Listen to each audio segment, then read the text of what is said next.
4 games this week. We're going to get into them all right now.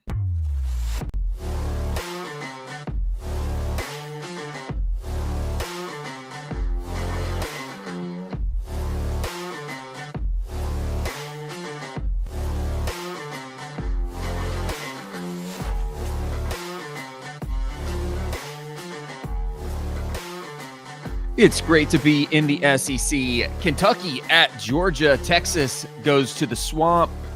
The big one, of course, Vandy. Number 16, Vandy at top 10, Alabama and Mississippi State at Texas A&M. Going to break down each of these games with advanced stats, player data, highlight some key strengths and weaknesses, as we always do, and give the pre-cap model projected outcomes with your win probabilities.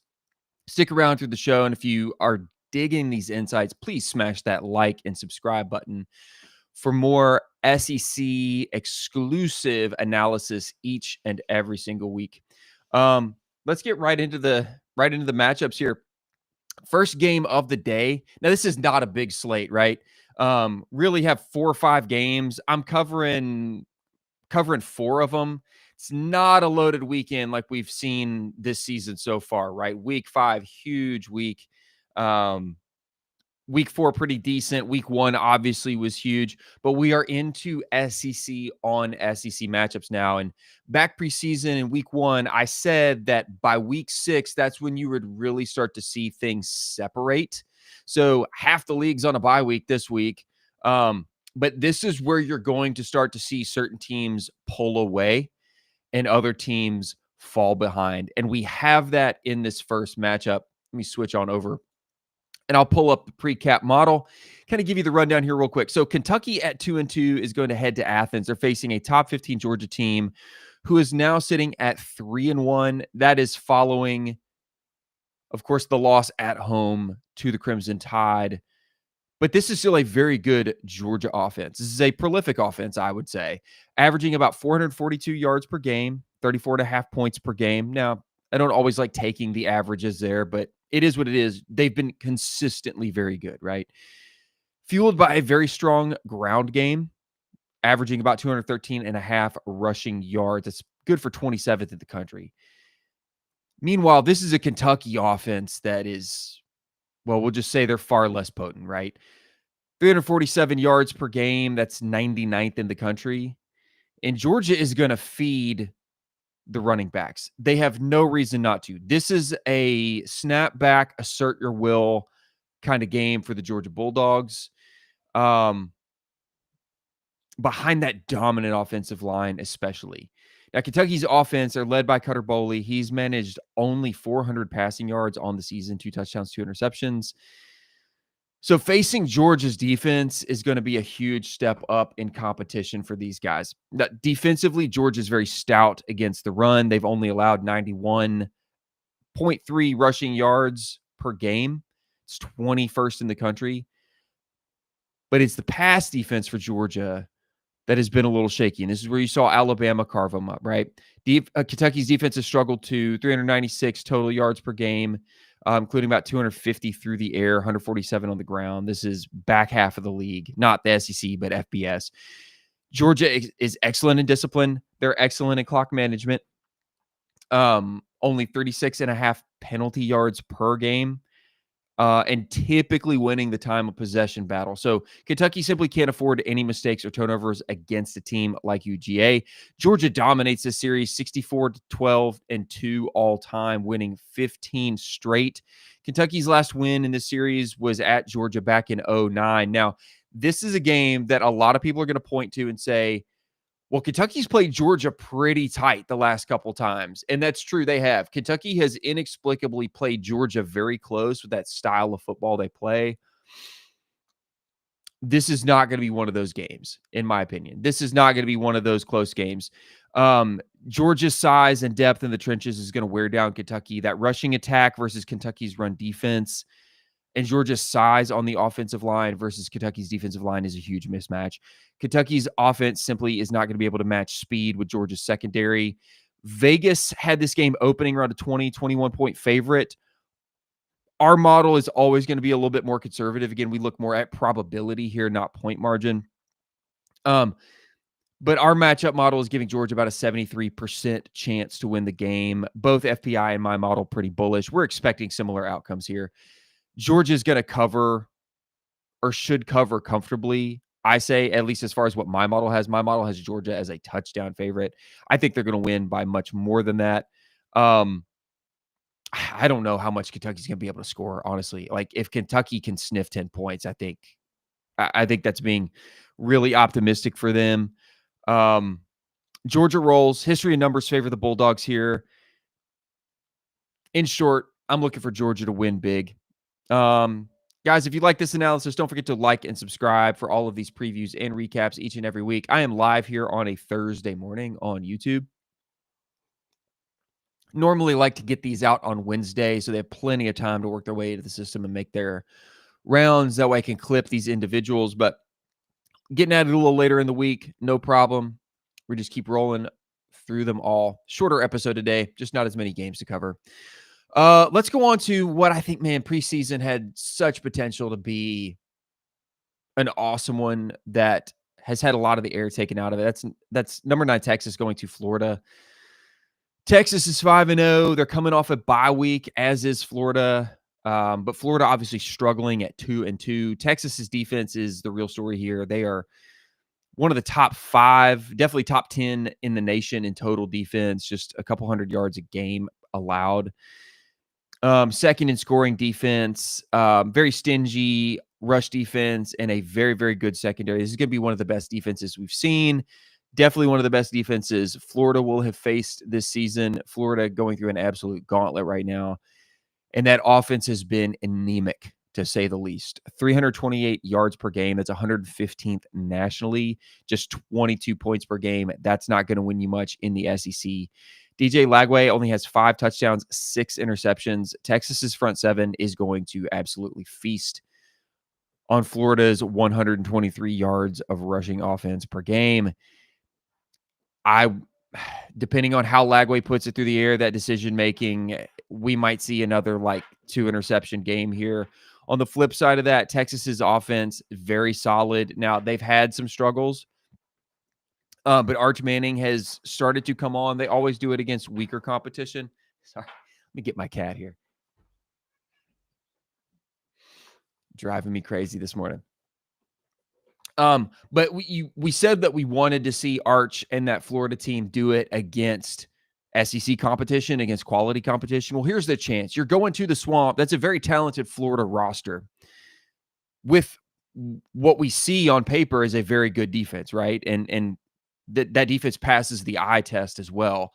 Can Texas do this on the road at Florida in this environment? I don't think that Florida fan base is totally out of it yet. I don't. This is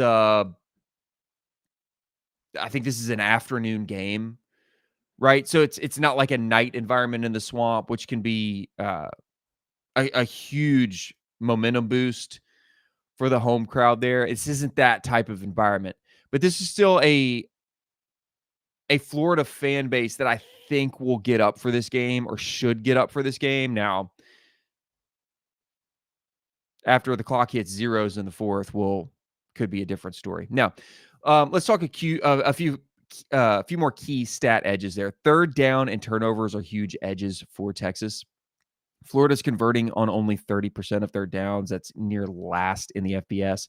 Texas's defense, meanwhile, allowing just 23, which is 6th best in the FBS. Florida's -2 in the turnover margin. Texas is +3. Penalty-wise, Texas has been susceptible, but Florida is not exactly clean either. Both of these teams are going to look to control the clock. Here's the matchup that I would watch in this game. That really, really brutal, bruising offensive line for Texas against Florida's defensive line. That is going to be strength on strength, I think. Whether Texas can run even against that stout Florida front. Arch Manning versus Florida's secondary. That's another key. Will he be able to exploit some mismatches there? I think, not sure what the all-time series here. They might have only, I don't know how many times these teams have played. I think Florida's only win, if this is the only time they played, maybe 1936. So not a lot of history here. Just thought it might be interesting to mention. So Texas in the Vegas model is about a 6.5-point favorite, I believe. ESPN's FPI was giving Texas about a 75% win probability. That is very close to what our margin has, or to what our model has it here in the pre-cap. Our model favors Texas a good bit more, even on the road. How these games are weighted for the home team does play a factor. It's not as big of a factor as a lot of handicappers will give you, where they just say, "Oh, you just give the home team, +2 or +3." Um, so almost a 90% win probability. The model does not see this one as close. Obviously, you can look at our calculated money line there. You're not going to find those odds in Vegas, by the way. We just calculate a straight non-vig money line.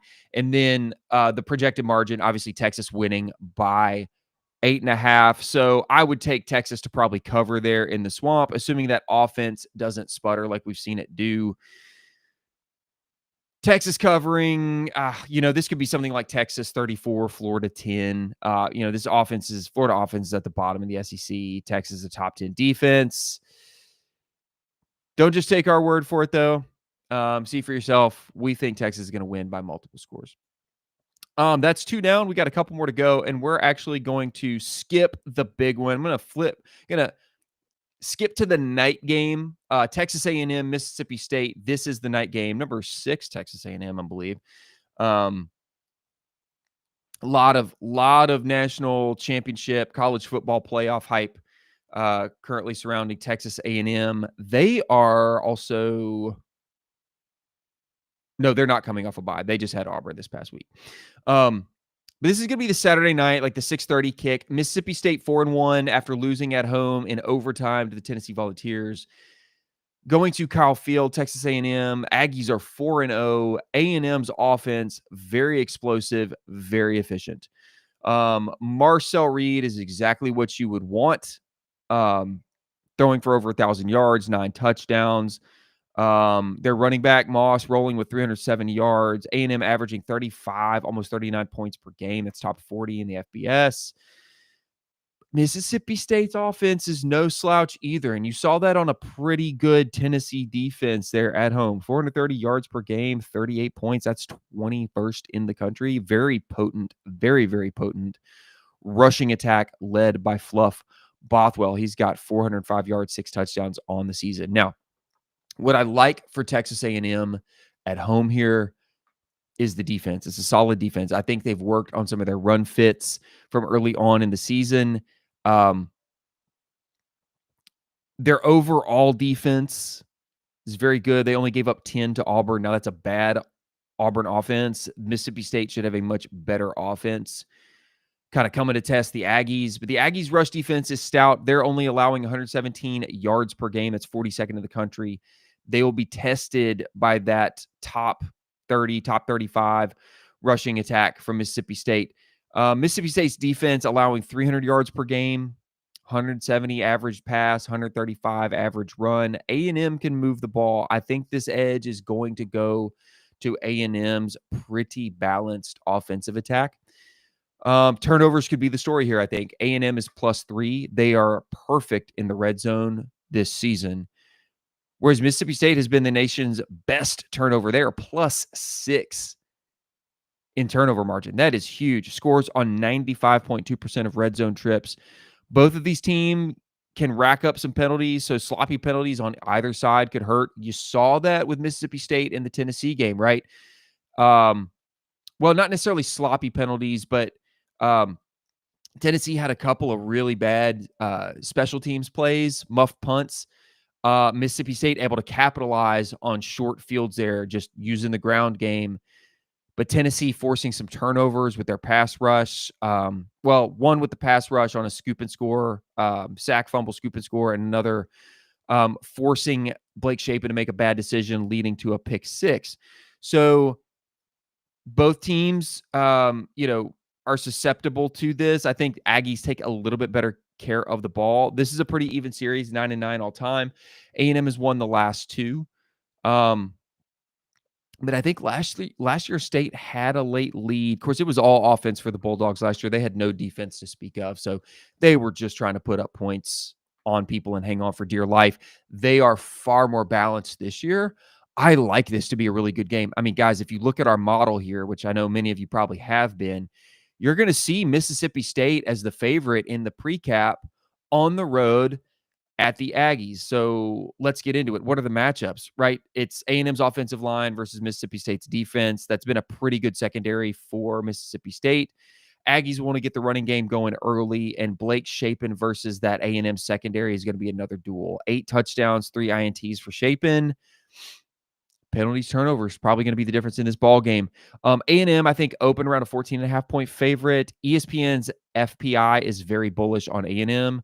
I think they have them at a like 78, 79% win probability. Give me just a second because I want to check this out. I'm not on ESPN right now. I just run my own numbers. I check in with it every now and then. I don't use it for that much. So that spread's still currently sitting at 14.5. And yeah, 78.9% is that FPI win probability for Texas A&M. I got to say, I don't know what my model is seeing. My model looks at some different things. It would put it at a coin flip, right? Giving the slight edge to Mississippi State. Unfortunately for the Bulldogs, I don't think that's the case here. I think they can play a very good game, but this game being in College Station at Kyle Field, I think that's a huge advantage, especially the fact that it's a night game. So I'm actually going against the model. Now, against the model. The model says this is a coin flip. If the model's correct, that would be stellar. I would be ecstatic. I just don't see it playing out this way. Still think it could be a 1-score game. I think it could be a 3-point, a 7-point game. So maybe I'm taking Mississippi State to cover. If A&M does cover, maybe it's a late fourth quarter backdoor cover. I like this to be a good game, y'all. I think a lot of people are, even after the Tennessee game, it's a good Mississippi State team. I think a lot of people are still sleeping on them. They've got a tough schedule, but I think they're going to get somebody in the SEC. I said that last week on my recap episode. Mississippi State is going to get somebody in the SEC. Unfortunately, I don't think it happens on the road at Texas A&M. Would love to be proven wrong, though. I think that would be terrific. So I'm going to take A&M to win, but maybe Mississippi State to cover a 14.5-point spread if you're looking at that. Something about that hook doesn't sit right with me. All right, let's get on to obviously the big one. This is College game day coming to town. Everybody knows they've had it circled since last year, especially if you reside in Alabama.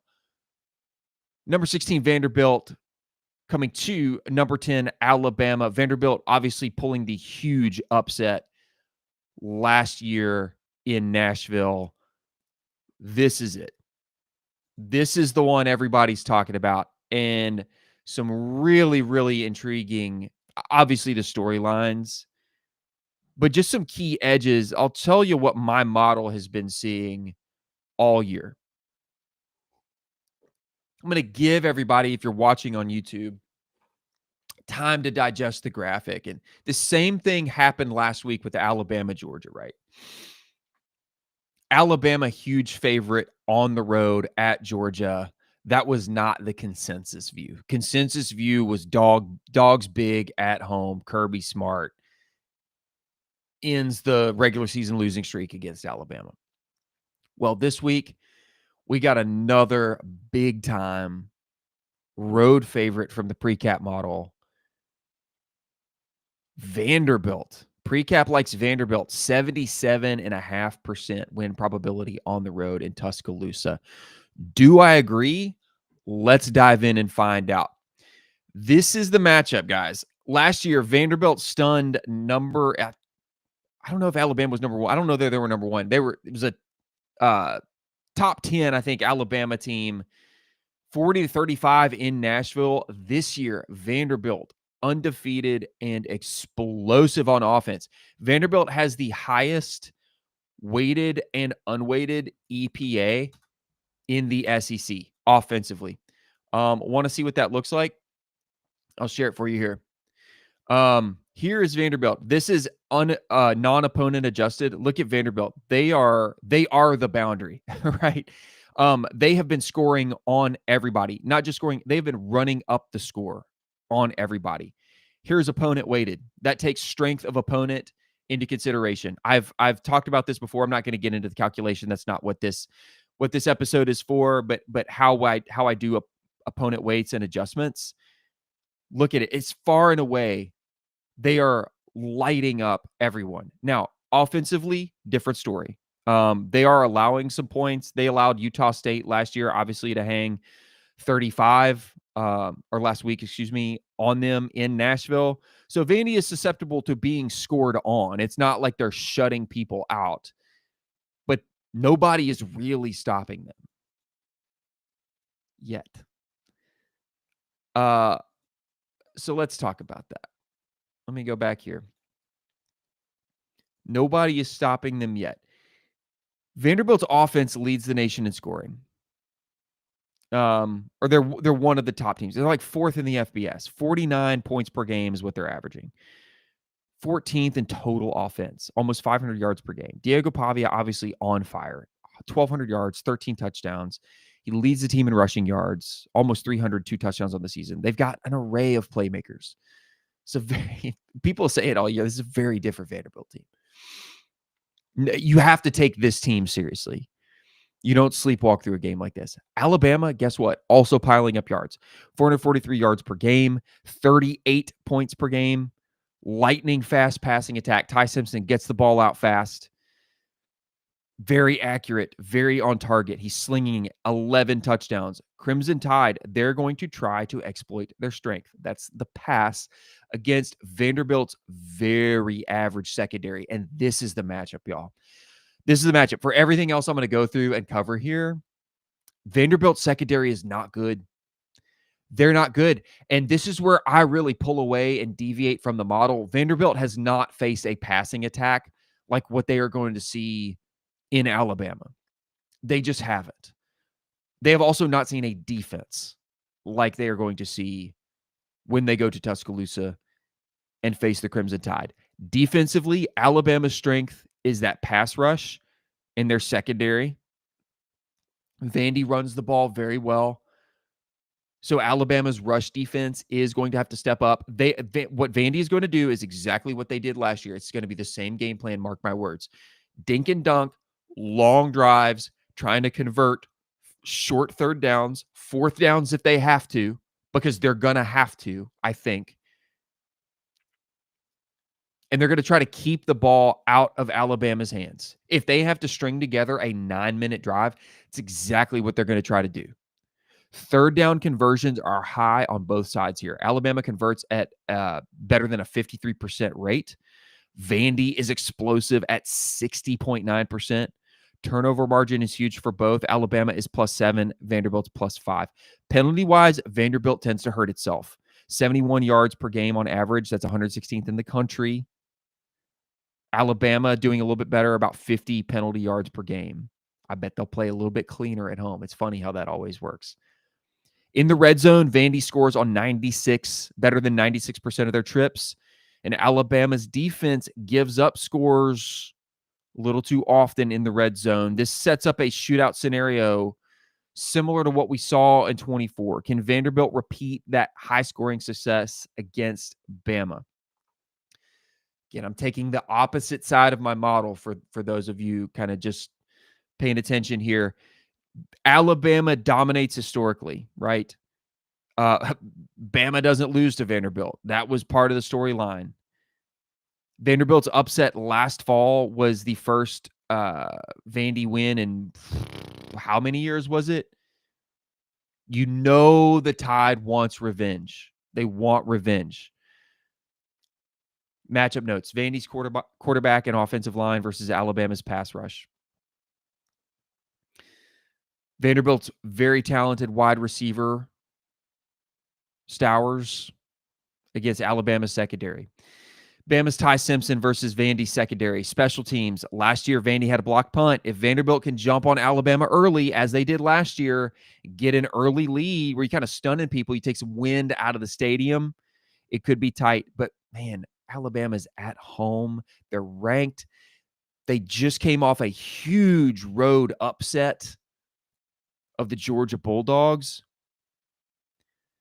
This game, I think, is currently 10.5. I don't know what it opened at, but it's currently sitting at 10.5, minus 10.5 Alabama. ESPN's FPI gives Alabama 74.3% win probability, so flipped from what the pre-cap has it. I think even Fox Sports predicted a Vanderbilt upset 33-30. Now, that's kind of what my model is seeing, right? I can't explain it. I think it's looking at the offensive proficiency that Vanderbilt has shown so far this year and saying that they carry that on the road. But I just don't think Vanderbilt does that kind of production against this Alabama defense. I also think Vandy not able to contain, even if they are able to limit time of possession for Alabama with some long drives, I don't think they're able to limit or really stop what Alabama is going to do to them, especially through the passing game. So I'm skeptical. I'm actually going to take the opposite side of my model here, and I'm going to go with the Tide at home. Alabama wins. Maybe it's a shootout. Maybe it's a really awesome game again. I'm not sure. I could see it being like 34-24, 38-28. I'm not sure that Vanderbilt gets to 30 points in this game. I just don't think if they have to play keep away kind of ball, I'm not sure, barring like a special teams touchdown or a defensive touchdown, scoop and score, pick six, what have you, that Vanderbilt is going to have enough possessions to get to 30 points in this game. The Tide cover most of the time. Ultimately, I'm going against the Madison Avenue upset hype here. My model sides with Vandy. I'm going Alabama. Alabama edges out Vanderbilt at home in what I think is still going to be a really, really fun ball game. But all good things must come to an end, and I think this is the end of that magical little 5-0 run for Vanderbilt. I think they take their first loss on the road in Tuscaloosa this weekend. Guys, if you have liked and enjoyed any of these breakdowns, please hit like on the video. Please subscribe to the channel. Hit that notification bell to keep the SEC previews coming. To wrap up our picks, I'm on board with all the favorites in these games. Georgia at home, Texas A&M at home. I like Texas on the road, going against the model and taking Alabama at home. Thanks for tuning in to this episode. Like I said, not as loaded of a lineup this week. We'll be back on predictions. Subscribe so you don't miss anything. Check out the merch at bonfire.com/store/SEC recap. I got something on there for all of you folks. Leave a comment with your picks. We'll chat about it next time. Until then, enjoy the games. SEC football, baby. Peace.